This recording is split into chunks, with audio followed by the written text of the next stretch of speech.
마태복음 24장 29절에서 36절에 있는 말씀 다 함께 봉독하겠습니다. 그날 환란 후에 즉시 해가 어두워지며 달이 빛을 내지 아니하며 별들이 하늘에서 떨어지며 하늘의 권능들이 흔들리리라. 그때의 인자의 징조가 하늘에서 보이겠고 그때의 땅의 모든 족속들이 통곡하며 그들이 인자가 구름을 타고 능력과 큰 영광으로 오는 것을 보리라. 그가 큰 나팔 소리와 함께 천사들을 보내리니 그들이 그의 택하신 자들을 하늘 이 끝에서 저 끝까지 사방에서 모으리라. 무화과 나무의 비유를 배우라. 그 가지가 연하여지고 잎사귀를 내면 여름이 가까운 줄을 아나니 이와 같이 너희도 이 모든 일을 보거든 인자가 가까이 곧 문 앞에 이른 줄 알라. 내가 진실로 너에게 말하노니 이 세대가 지나가기 전에 이 일이 다 일어나리라. 천지는 없어질지언정 내 말은 없어지지 아니하리라. 그러나 그날과 그때는 아무도 모르나니 하늘의 천사들도 아들도 모르고 오직 아버지만 아시느니라. 아멘. 오늘은 신뢰라는 제목으로 주의 말씀 증거하도록 하겠습니다. 언제나 우리에게 참된 믿음의 길, 은혜의 길로 인도하시는 하나님의 평강과 사랑이 우리 귀한 성도님들의 삶 가운데 늘 가득하시기를 주님의 이름으로 축복합니다. 1859년 6월 30일에 한 고개사가 세계 최초로 나이아가라 폭포에 설치해놓은 밧줄이를 건너가는 사건이 있었습니다. 생각만 해도 아찔한 줄타기 고개를 벌인 사람은 프랑스 출신의 고개사 샤를 블론딘이라고 하는 사람이었습니다. 그는 공중에 설치해놓은 밧줄 위에서 장대 하나를 들고는 횡단을 시도했습니다. 안전장치도 없어요. 한 발이라도 잘못 내딛는 순간에는 떨어져서 목숨을 부지하기가 어려웠습니다. 사람들에게 질문합니다. 여러분, 제가 이 쇠줄을 무사히 건널 수 있다라고 생각하십니까? 이미 그의 실력을 알고 있었던 많은 사람들이 그에게 환호하기 시작했습니다. 그럼요. 당신이 할 수 있습니다. 아니, 당신만이 할 수 있습니다. 라고 하면서 환호의 박수를 보내주었습니다. 그는 그들의 환호에 보답하듯이 여유롭게 그 횡단에 성공하게 되었습니다. 그는 그것을 끝나지 않습니다. 뒤로 걸어서 건너는 방법도, 또 안대를 하고 건너기도 하고 자전거를 타고 건너는 등 자신이 할 수 있는 많은 것들을 뽐내면서 사람들 앞에 자신이 대단한 사람인 것을 드러냈습니다. 근데 그가 갑자기 이렇게 묻는 거예요. 자, 여러분은 제가 사람을 등에 업고도 이 폭포를 건널 수 있다고 믿으십니까? 뭐라고 대답했을까요? 지금까지 다 봤잖아요. 믿지요. 믿는다고 막 사람들이 환호하고 좋아했습니다. 그랬더니 그러면 제 등에 업혀서 같이 이 폭포를 건너갈 사람 한 분만 나와 주십시오라고 얘기했습니다. 갑자기 조용해집니다. 갑자기 눈도 마주치지 않으려고 애써 외면하는 사람들의 모습을 볼 수밖에 없었습니다. 그때 아무도 없다고 느낀 그는 관중 가운데서 한 남자를 지목하면서 당신은 저를 믿습니까? 라고 얘기했더니 믿는다는 거예요. 그리고 사진과 같이 그의 등에 업혔습니다. 그 한 사람을 업은 블론디는 그 어느 때보다도 신중하게 걸어가기 시작했고 무사히 폭포를 건너게 되었습니다. 수많은 사람들이 박수갈채를 보냈죠. 도대체 누구길래 그런 용기를 낼 수 있었을까? 나중에 밝혀졌는데 그는 해리 콜고드라고 하는 사람으로 그의 오랜 친구였고 그의 매니저였던 것입니다. 사람들은 분명히 블론딘의 실력을 자신들의 두 눈으로 직접 봤습니다. 그러나 그의 등에 업히는 것은 그의 실력을 알고 인정하는 것과는 다른 일이었다는 거예요. 자신의 생명이 걸려 있었기 때문에 그렇습니다. 그런 사람들에게 콜고드는 신뢰라고 하는 것이 무엇인지를 제대로 몸으로 보여주었던 것입니다. 여러분, 우리가 믿고 의지하는 예수님은 이 땅에 오신 목적인 십자가의 죽음을 완성하기 위하여 예루살렘에 입성하셨습니다. 지난 3년 동안 그분은 제자들과 함께 여러 곳을 다니시면서 수많은 기적을 일으키신 장본인이었어요. 중병에 걸려서 나을 방법이 없었던 수없이 많은 사람들이 예수님께로 나아왔을 때 예수님은 그들의 모든 질병을 다 고쳐주셨습니다. 무리를 걷기도 하셨고 물고기 2마리와 보리떡 5개로 남자 장정만 5,000명이 넘는 사람들을 먹이셨어요. 그분의 권위 있는 가르침에 사람들이 모두 놀랬을 뿐만 아니라 물을 명하면 포도주가 되기도 하고 죽었던 나사로까지 살리신 분이 예수님이셨습니다. 여러분, 왜 이런 기적들을 보이셨을까요? 자신의 어떤 명성과 인기를 얻기 위함입니까? 아니에요. 자신이 이 땅에 참된 구원을 주기 위하여 오신 하나님의 아들임을 알게 하시기 위해서였습니다. 예수님은 너희는 나를 누구라고 생각하느냐라고 하는 질문을 제자들에게 던지셨는데, 이때 베드로가 대답했던 그 고백이 예수님의 마음을 너무너무 기쁘게 하고 흡족하게 했어요. 그 고백이 무엇이었습니까? 주는 그리스도시요 살아계신 하나님의 아들이십니다라고 하는 고백이었어요. 이유는 그 고백이 사실이었고 이 세상의 모든 사람들이 알기를 원하는 일이었기 때문에 그렇습니다. 그럼 그분께서 세상의 마지막 때 일어날 일들에 대해서 예고해 주신 말씀이 오늘 우리가 읽은 본문이에요. 지금으로부터 약 2000년 전에 선포된 말씀입니다. 2년 전도 아니고요, 20년 전도 아니고 200년 전도 아니고 몇 년 전이라고요? 2000년 전, 자그마치 2000년 전에 일어난 말씀입니다. 엄청난 시간이 흘렀지만 아직 이루어지지 않고 진행 중에 있는 말씀입니다. 즉 언제인지는 몰라도 우리 인류에게 일어날 예언입니다. 너무 오래전의 일이지만 우리가 오늘도 여전히 이 예언에 관심을 기울여야 하는 이유는 이 예언이 누구로부터? 바로 예수님으로부터 선포되었기 때문입니다. 여러분, 예언이라고 하는 것은 누가 선포하느냐가 굉장히 중요한데, 구약 성경의 모든 예언을 성취하셨을 뿐만 아니라 신약 성경의 중심이 되시는 예수님이 선포하셨기 때문에 우리는 관심을 기울여야 합니다. 우리가 구약 성경을 뭐라고 부릅니까? 오실 예수님이라고 얘기하고, 신약 성경을 오신 예수님과 다시 오실 예수님에 대하여 증언하는 책이라고 부르는 것도 같은 맥락에 있다는 거죠. 자, 마태복음 24장 29절에 있는 말씀 같이 읽어보겠습니다. 그날 환란 후에 즉시 해가 어두워지며 달이 빛을 내지 아니하며 별들이 하늘에서 떨어지며 하늘의 권능들이 흔들리라. 아멘. 여러분, 유대인들은요 하늘을 3층으로 되어 있다고 믿었습니다. 우리가 보고 있는 이 대기권을 첫째 하늘, 그리고 저 하늘에 있는 별과 달이 있는 둘째 하늘, 그리고 하나님이 거하시는 셋째 하늘이 있다고 생각했습니다. 근데 예수님은 그런 그들에게 그 하늘들을 움직였던 질서와 체계가 흔들리는 순간이 온다고 하셨어요. 여러분, 여기 흔들린다라고 하는 단어를 찾아보면 폭풍우와 같은 것들이 무언가를 심하게 뒤흔들어대는 의미로 사용되는 단어입니다. 즉 안전한 상태에 있었던 어떤 사람을 위험한 상태로 내몰아버리는 그런 상태를 가지는 단어인 거예요. 여러분, 하나님은 감사하게도 우리에게 이것이 어떤 의미인지 느낄 수 있도록 우주 가운데 디자인해 놓으셨어요. 개기일식 현상입니다. 태양과 지구와 달이 일직선상에 놓이면서 지구가 달의 그림자 속에 들어가며 태양이 일시적으로 완전하게 가려지는 현상이에요. 과학자들의 연구에 따르면 우리가 살고 있는 이 캐나다에서 그 현상을 볼 수 있는 때는 2024년 4월 8일 오후 6시 18분 29초라고 측정되어 있습니다. 궁금하시면 그때 꼭 보시기 바랍니다.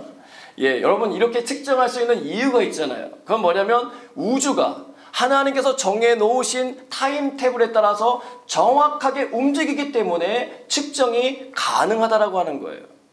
예전에 어렸을 때요, 학교 다니던 시절에 개기일식이 이루어졌던 순간이 있었습니다. 수업 중이었는데요, 한 1분, 2분 정도였던 건데 갑자기 깜깜해지니까 다 소리 지르고 막 그랬어요. 물론 그 와중에는 꼭 똑똑한 척하는 친구 있잖아요. 이거 뭐 개기일식이래 이렇게 하면서도 혼자서도 막 겁먹고 있는 그런 모습을 보았던 기억이 있습니다. 여러분, 왜 놀랄까요? 일반적이지 않기 때문에 그래요. 밤에 해가 어두워지는 건 너무너무 자연스러운데 낮에 구름이 낀 것도 아닌데 해가 사라져버리는 현상은 일반적으로 쉽게 느낄 수 있는 일이 아니기 때문에 그렇습니다. 공포의 순간인 거죠. 거기다 또 교회에서 들었던 말씀 있잖아요. 해가 어두워지면 누가 오신다고요? 주님이 오신다고요? 어린 제 마음에 또 어떻겠습니까? 주님 오시는 겁니까? 그러면서 하나님 앞에 간절히 기도했던 그 시간이 생각이 납니다. 무서웠던 거죠. 무서웠던 거죠. 그러니 예수님이 말씀하신 대로 하늘의 현상이 일어나는 재림의 때가 온다면 얼마나 무서울지 우리가 상상하는 것 그 이상일 것입니다. 30절 말씀 같이 읽어보겠습니다. 그때의 인자의 징조가 하늘에서 보이겠고 그때의 땅의 모든 족속들이 통곡하며 그들이 인자가 구름을 타고 능력과 큰 영광으로 오는 것을 보리라. 아멘. 자, 여기서 징조가 보였다라고 하는 단어는 어떤 뜻이냐면 번개처럼 반짝이며 빛났다라고 하는 표현을 담은 말이에요. 여러분, 어두운 곳에서 번개가 칠 때 그 짜릿함을 여러분 경험해 보신 적이 있으신가요? 제가 싱가포르 살 때 그 일을 몸소 경험해 본 적이 있습니다. 제가 자라오면서 본 번개의 수보다 제가 싱가포르에 살던 4년 동안 본 번개의 수가 훨씬 더 많았습니다. 어느 날 저녁에 8층에 제 집에 있는데 통유리로 이렇게 되어 있었거든요. 그래서 바깥에 먼 곳까지 다 잘 보이는데 저 멀리서 번개가 막 치기 시작한 거예요. 여러분 생각해 보세요. 번개가 치는 날 비교적 안정적인 집에 있는 사람이 무엇을 할 것 같습니까? 저는 알았습니다. 제 아내가 핸드폰을 들더니 번개를 찍으러 나가기 시작하더라고요. 번개 동영상을 찍겠다는 거예요. 그래서 창문가로 딱 가서 이렇게 찍고 있는데 웬걸 그날따라 번개가 저 멀리서 치다가 갑자기 저희 집 앞으로 촥 하고 떨어졌습니다. 얼마나 놀랐는지 저도 놀랐는데 아내도 놀랐어요. 그래서 아내가 찍다가 말고 아바 하면서 이렇게 놓쳤어요. 핸드폰 놓치고 들어 놀랐는데 제가 번개보다 놀란 것보다 제 아내가 지르는 소리 때문에 더 놀랐어요. 얼마나 놀랐을지 여러분 상상이 가십니까? 오늘 본문에 나오는 예언은요, 마태복음에만 기록되어 있는 게 아니라 마가복음 13장에도 누가복음 21장에도 예언되어 있는 말씀이에요. 그런데요, 다른 복음서에서는 기록되지 않은 부분이 마태복음에는 나타나요. 그게 뭐냐면 그때의 땅의 모든 족속들이 통곡한다는 표현이에요. 물론 누가복음에 보면 땅의 민족들이 혼란 중에 곤고하다라고 하는 표현을 쓰긴 하지만 마태복음은 그에 비해 보다 더 피부적으로 느낄 수 있는 표현을 사용했어요. 즉 무슨 얘기냐면 그때 가서 후회하고 가슴을 치며 울지 말고 지금 얼른 돌이키라고 하는 메시지예요. 여러분 이 말은 과장된 게 아닙니다. 우리가 살고 있는 지금 현대사회는 소셜미디어가 급격히 발달하면서 세계 곳곳의 뉴스를 실시간으로 우리가 접할 수 있어요. 때로는 공영매체인 뉴스보다도요 더 빠르게 그 현장의 소식을 우리가 손으로 보고 있단 말이죠. 좋은 소식과 감동이 되는 영상들도 많지만 재앙과 재해 현장 속에서 놀라 통곡하며 울고 있는 수많은 사람들의 모습을 우리는 보고 있습니다. 그들의 슬픔을 보면서 우리는 그들을 위하여 긍휼함을 가지고 기도도 하고 또 우리가 도울 수 있는 일이 있으면 열심히 돕기도 해야 하겠지만 그것을 통해서 우리가 또 생각할 수 있는 게 있어야 된다는 거예요. 무엇입니까? 주님의 오실 날을 생각할 수 있어야 된다는 거예요. 우리가 예상치 못한 날에 주님이 이 땅에 오실 것이기 때문에 그렇습니다. 그런데 저는요, 이 통곡의 의미가 부정적인 데에만 있다고 생각하지는 않아요. 왜냐하면 말씀 속에 뭐라고 기록이 되냐면 모든 족속들이라고 표현되어 있기 때문에 그렇습니다. 예수님을 믿는 사람들만이 아니라 예수님을 안 믿는 사람들도 다 포함되어 있다는 거예요. 그러면 예수님 안 믿었던 사람들이 후회가 되니까 통곡하겠지만 여러분 예수님 믿는 사람들은 왜 통곡할까요? 예전에 영상 하나를 본 적이 있어요. 군에 입대를 해서 멀리 파견 갔던 남편이 혹은 아빠가 갑자기 집이나 학교에 나타나는 영상이에요. 약간 좀 계획된 영상이죠. 그럴 때 가족들이 어떤 반응을 보이는지를 이제 몰래카메라로 찍은 것입니다. 여러분 아마 보신 분 계실 거예요. 그러면 어떻게 해요? 굉장히 놀래요. 놀란 다음에 어떻게 하죠? 울어요. 왜 울까요? 왜 통곡할까요? 너무 보고 싶었으니까. 너무 보고 싶었어요. 여러분 이산가족 상봉하는 현장을 보세요. 정말 만나고 싶었던 가족을 만났는데 그들은 기뻐서 환하게 웃으면서 어서 오라. 그렇게 하는 게 아니라 어떻게 해요? 그냥 부둥켜 안고 운단 말이에요. 그 울음의 진정성을 우리들은 모두 다 이해할 수 있고 알고 있다는 거예요. 여러분 예수님 믿고 주님의 재림을 기다리는 우리들 역시 주님 만나는 그날 기쁨의 눈물을 흘리고 감사의 울음을 터뜨릴 수 있게 되기를 축복합니다. 하늘의 권능이 흔들리는 무서운 날에 우리의 구원자 되시는 예수님이 등장한다는 거예요. 이제는 죽었구나 하는 순간에 뭐가 열려요? 생명길이 열린다는 거예요. 근데 더 감사한 게 있습니다. 31절 말씀 같이 읽어봅니다. 그가 큰 나팔 소리와 함께 천사들을 보내리니 그들이 그의 택하신 자들을 하늘 이 끝에서 저 끝까지 사방에서 모으리라. 아멘. 오시는 주님이 관심을 가지고 하시는 일이 있다는 거예요. 천사들을 명해서 보내십니다. 어디로 보내요? 주님의 택하신 자들을 하늘 이 끝에서 저 끝까지 사방에서 모으기 위해서라는 거예요. 여러분, 왜 모으시는 겁니까? 보호하시기 위해서요. 안전하게 돌보기 위해서라는 거예요. 여러분, 이것이 주님의 사랑이고 주님의 마음이라는 거예요. 오늘 이 말씀을 이렇게 묵상하는데 출산을 하게 된 엄마의 모습이 떠올랐어요. 10개월이라고 하는 비교적 긴 시간을 엄마는 태아와 함께 보내게 됩니다. 엄마의 자궁은요, 태아에게 너무나도 안정적인 장소이고 편안함을 주는 장소예요. 그런데 때가 되면 어떤 일이 벌어집니까? 양수가 터지고 그동안 안정적이었던 모든 것들이 흔들리는 때가 와요. 엄마에게도 태아에게도 위기의 상황이에요. 엄마는 힘을 다해서 아기를 밀어내야 되고 아기와 연결되었던 탯줄을 잘라내야만 합니다. 고통의 순간이에요. 그러나 그래야만 둘 다 살 수 있어요. 엄마들의 고백을 들어보면 이제 내가 죽었구나 하는 순간 아이가 나온다는 거예요. 그러면 그렇게 힘든 일을 해낸 산모가 무엇을 바랄까요? 야, 나 할 일 다 했다. 아, 좋다. 그러면서 먹고 마시고 즐기기를 원할까요? 아니에요. 자신이 낳은 아이를 보고 싶어요. 그리고 그 아이를 보면서 행복해해서 웃기도 하지만 울기도 한다는 거예요. 사랑하는 여러분, 우리 인생의 종말의 때가 공포가 아닌 은혜의 만남이 있는 시간이 되시길 축복합니다.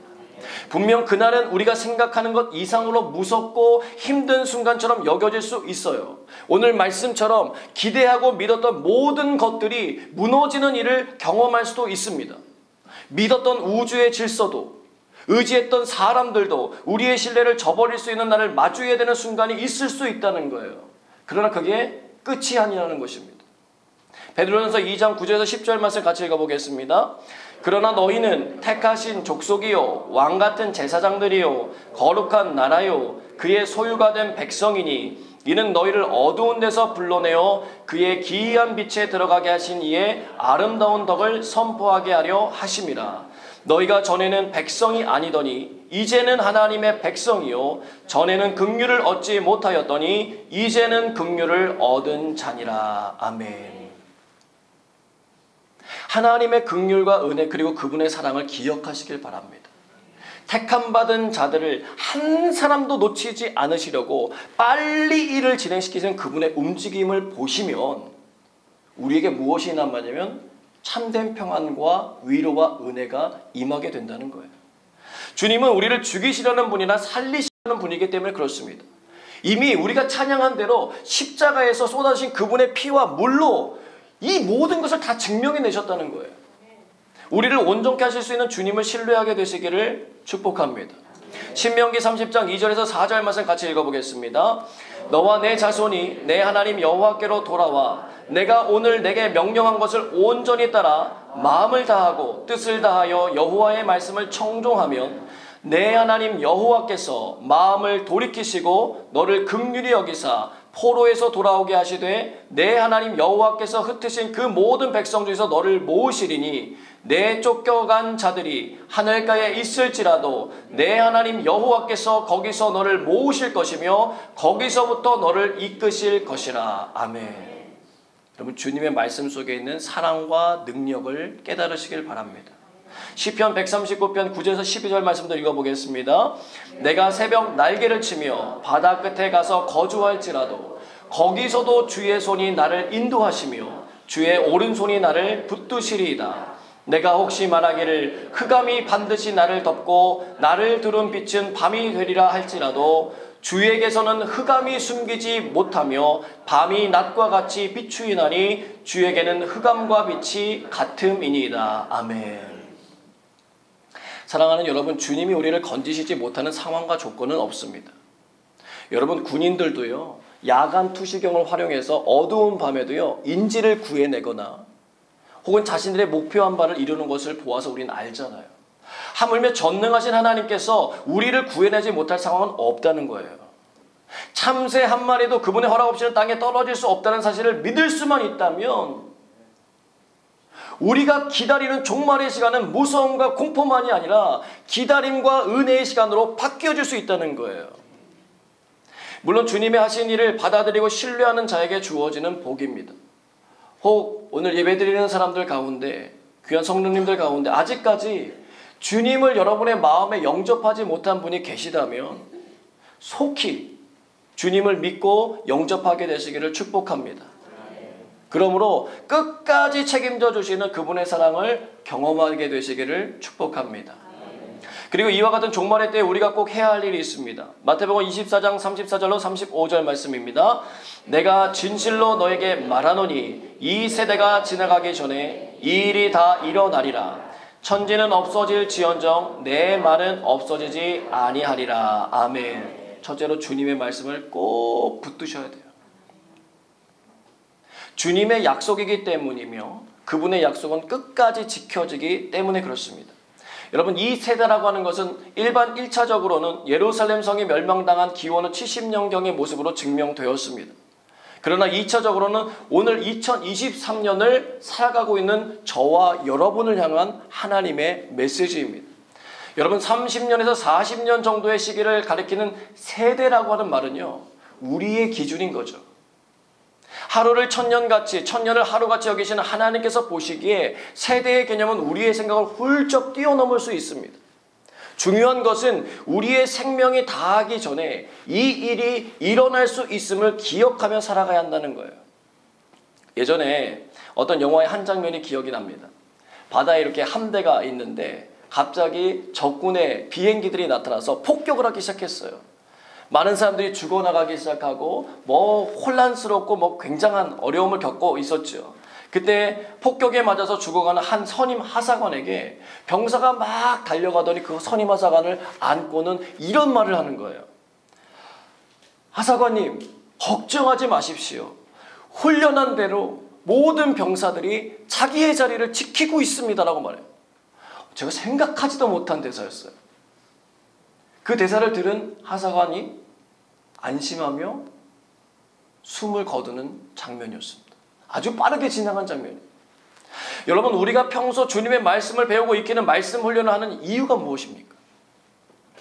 하나님의 때를 깨닫기 위함이고 하나님의 심판의 날을 맞이할 준비를 하기 위해서잖아요.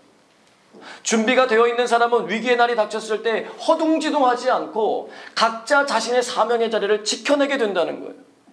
또 하나님께서 맡겨주신 목적대로 쓰임받게 될 것입니다. 이것이 설교 초반부에 이야기했던 샤를 블론딘의 등에 업힌 친구와 같은 거예요. 어떤 상황이 펼쳐져도 하나님의 말씀을 믿고 이 말씀 안에서 길을 찾으려고 하는 사람이에요. 설령 그것이 목숨을 내어놓아야 하는 상황이 된다고 하더라도 이 말씀을 외면하지 않는 것입니다. 주님이 마지막 때를 준비하는 저와 여러분에게 주시고자 하시는 메시지인 거예요. 주의 말씀에 대한 신뢰는 결국 주의 말씀을 믿고 의지해서 살아가는 저와 여러분을 통해서 세상에 믿지 않는 사람들에게도 증거될 것이기 때문에 그렇습니다. 또 하나 마태복음 24장 36절에 있는 말씀 같이 읽어보겠습니다. 그러나 그 날과 그때는 아무도 모르나니 하늘의 천사들도 아들도 모르고 오직 아버지만 아시느니라. 아멘. 여러분, 종말은요, 주님의 약속처럼 반드시 오지만 그때는 아무도 모른다는 이 말씀을 통해 우리가 기억해야 될 두 번째 메시지가 있습니다. 그건 뭐냐면 그 정확한 때에 관심 가지지 말고 종말의 확실성에 대해서 주목하며 살라는 거예요. 그럼 어떤 분들은 이야기하실 것입니다. 아니, 아무리 종말이 확실하다고 하더라도 그때를 모르면 무슨 소용이 있습니까? 그런데요, 이 주님의 말씀 안에 담겨있는 사랑과 은혜를 깨달으셔야 합니다. 여러분, 사람에게는요, 두 가지 의미의 종말이 있습니다. 하나는 죽음으로 맞이하는 개인의 종말이 있고요. 다른 하나는 주님의 재림으로 맞이하는 우주적인 종말이 있습니다. 우리는 이 중 어떤 종말도 짐작은 할 수 있을지 몰라도 그때를 정확히 알 수는 없어요. 근데 이것이 해가 아니라 우리의 삶에 주시는 하나님의 유익이 됩니다. 1992년 10월 28일 한국에서 있었던 사건을 여러분 기억하십니까? 하나님께서 신자들을 하늘로 걷어가신다라고 하는 휴거서를 주장한 사람이 있었죠.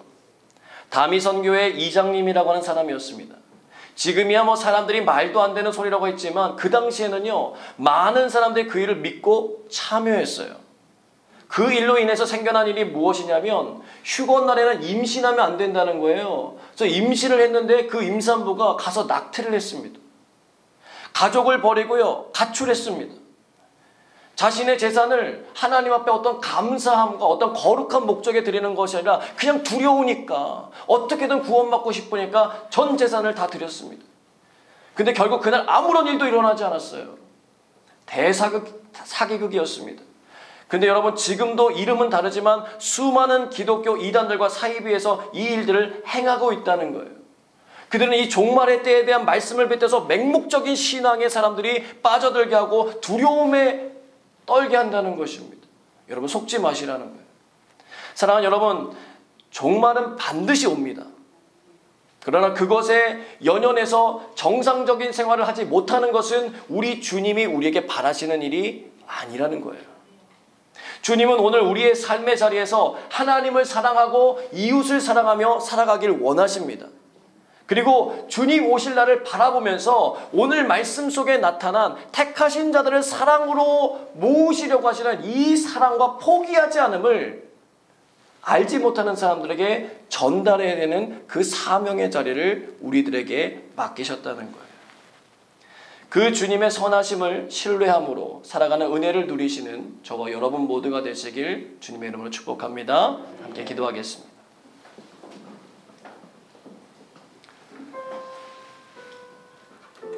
이 세상 모든 것이 다 변하여도 변하지 않는 진리가 되시는 주님의 말씀을 소홀히 대했던 우리의 연약한 믿음을 고백하고 회개합니다. 말과 혀로만 믿음을 고백하지 않고 행동으로 실천할 수 있는 믿음의 장성한 분량에 이르도록 우리에게 은혜를 더하여 주옵소서. 종말의 때에 대한 두려움이 아니라 하나님의 사랑하시는 자에게 주시는 평강과 담대함을 가지고 오늘 주어진 사명의 자리를 잘 지켜나가도록 인도해 주옵소서. 우리 주신 말씀 붙들고 함께 기도하겠습니다.